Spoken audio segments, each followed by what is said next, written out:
Press અને મીડિયાના મિત્રોનું આજની આ પ્રેસ કોન્ફરન્સમાં ખૂબ હૃદયપૂર્વક સ્વાગત કરું છું. અમારા સાથીઓ ભાઈ શ્રી મનીષભાઈ, હેમાંગભાઈ અને ડોક્ટર પાર્થિવભાઈનું પણ આજની પ્રેસમાં સ્વાગત કરું છું. અતિશય ગંભીર અને ગુજરાતના ખેડૂતોને અન્યાય કરતો એક મુદ્દો આપ સૌની સમક્ષ રજૂ કરવા માંગુ છું. અને વિરોધ પક્ષ તરીકે આક્ષેપ કરીએ એવું નહીં, કેન્દ્રમાં પણ ભારતીય જનતા પાર્ટીની સરકાર છે અને ભારતીય જનતા પાર્ટીની કેન્દ્રની સરકારના રાજ્ય કૃષિ મંત્રી અને ભાજપની કેન્દ્ર સરકારના કેબિનેટ કૃષિ મંત્રી આ બંનેના પત્રોની નકલ હું આપને આપવાનો છું. એક વ્યવસ્થિત કાવતરું જાણે ગુજરાતના ખેડૂતોની કમર તોડી નાખવા માટેનું ચાલતું હોય એવા પ્રકારની જે પરિસ્થિતિમાં દુઃખ સાથે કહું છું, કારણ કે હું પણ ખેતી સાથે, જમીન સાથે જોડાયેલી મોટો થયેલો છું. આજે પણ ત્યાંના પ્રશ્નોને સમજી શકું છું. આપણે કહીએ છીએ કે ખેડૂત એ જગતનો તાત છે અને એટલા જ માટે, કારણ કે હું કોઈ ઉદ્યોગોનો વિરોધી નથી, પરંતુ કોઈ પણ ઉદ્યોગપતિમાં એ તાકાત નથી કે કોઈ એવા દાણા બનાવીને આપે કે જેની રોટલી બનાવે અને આપણે ખાઈએ ને પેટનો ખાડો પૂરી શકાય. કોઈ એવું કેમિકલ બનાવે કે રડતા બાળકને બોટલમાં ભરીને આપો અને રડતું બાળક એ રડતું બંધ થાય ને બાળકનો વિકાસ થાય, આવું કેમિકલ કોઈ ઉદ્યોગપતિ નહીં બનાવી શકે.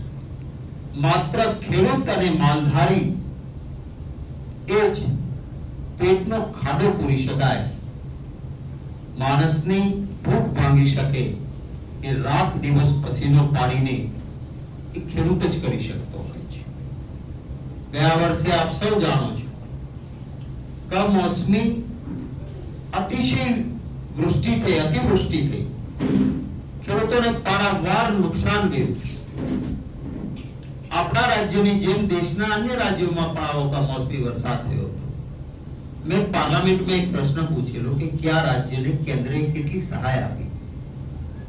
કરોડો ખરબો રૂપિયા અન્ય રાજ્યોને અને ગુજરાતમાં લખેલું હતું 0-0.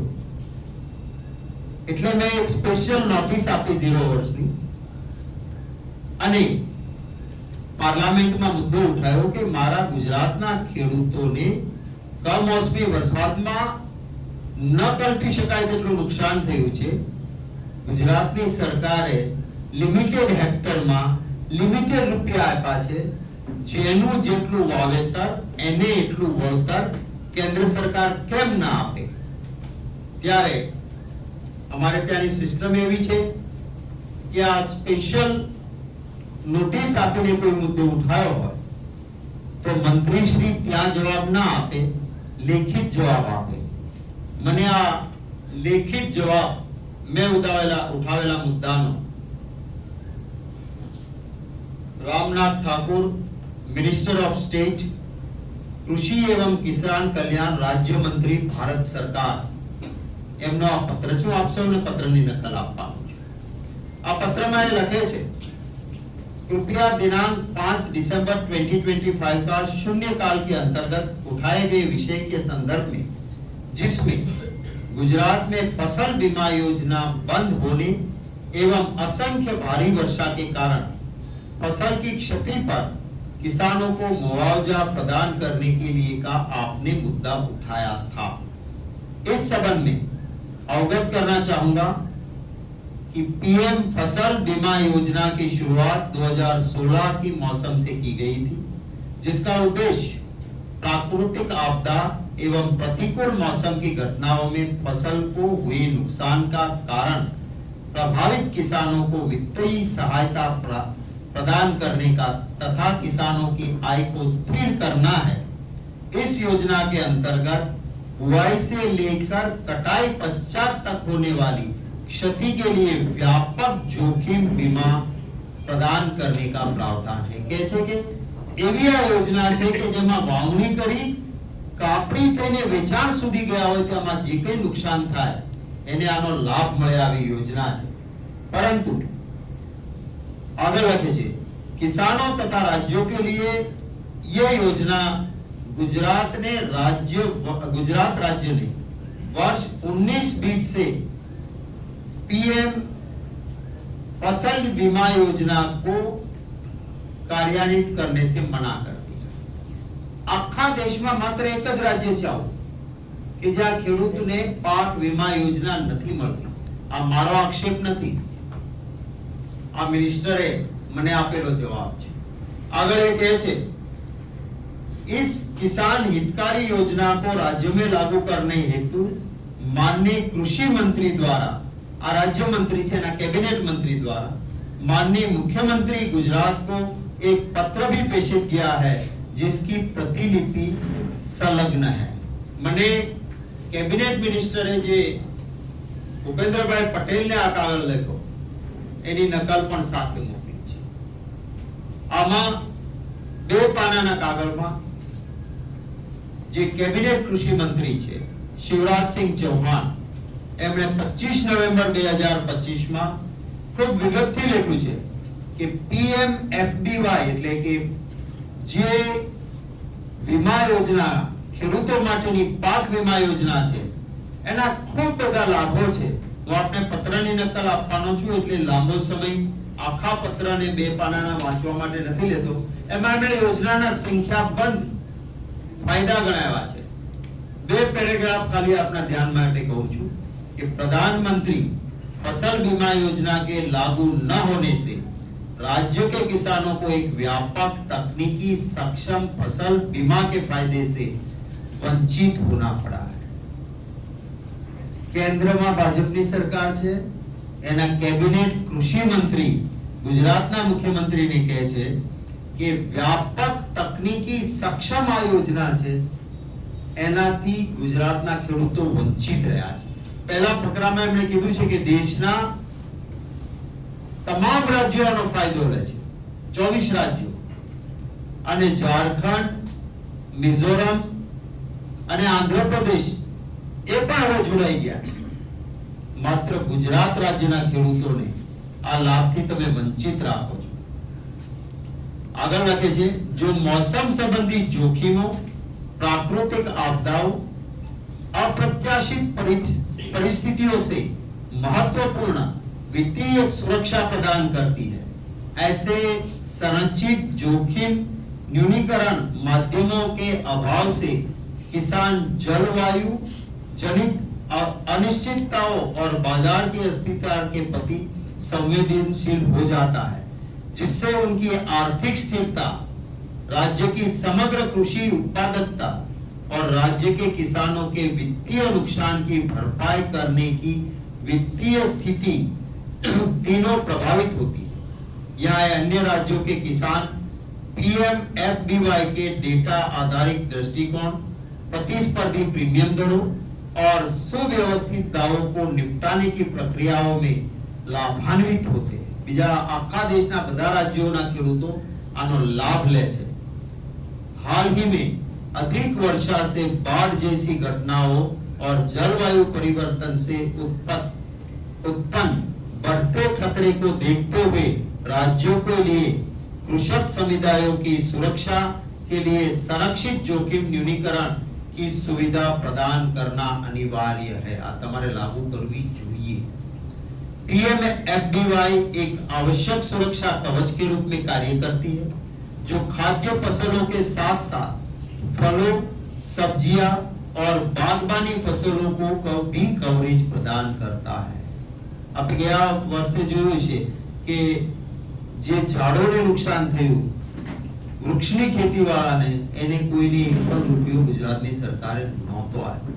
આ કહે છે કે તમને ફળ, ફૂલ, વૃક્ષની ખેતી આ બધામાં પણ આ વીમા યોજનાથી આખો દેશ લાભ લે છે।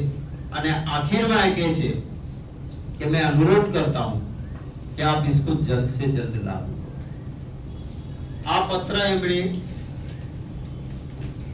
25 નવેમ્બર 2025 ના શિવરાજ સિંહ ચૌહાણે ભૂપેન્દ્રભાઈ પટેલને લખ્યો છે। અને આગળ કહ્યું છે કે તમને વારંવાર આની વિનંતી કરી છે પણ તમારા તરફથી કોઈ જવાબ ગુજરાત સરકાર તરફથી સકારાત્મક મળતો નથી. મારો સવાલ ગુજરાતના ખેડૂતોના હિતમાં કે જો આ વીમા યોજના લાગુ હોત તો ગયા વર્ષે ગુજરાતના ખેડૂતોને અરબો ખરબોનું નુકસાન થયું, જેનું જેટલું નુકસાન એને એટલું વળતર મળી શક્યું હોત. અહીંયા આ યોજના નહીં હોવાના કારણે આખા દેશમાં લાભ મળ્યો. ગુજરાતના ખેડૂતોને શું કીધું? 2 હેક્ટરમાં મર્યાદિત રકમ, અને એમાં આપણે નથી ઘણી વખત માલ લેતા હોય લખ્યું હોય ટીએનસી અપ્લાય, નાના અક્ષરે લખ્યું હોય ટર્મ્સ એન્ડ કન્ડિશન. એમ ખેડૂતોને ટીએનસી એવી ભાજપે લગાડી દીધી કે બહુ ઓછા ખેડૂતોને એનો લાભ મળ્યો નહીં. એ પણ કેટલા પૈસા હતા કે બિયારણમાં જેટલું વાવે ત્યારે કેટલીક માંગણીઓ મેં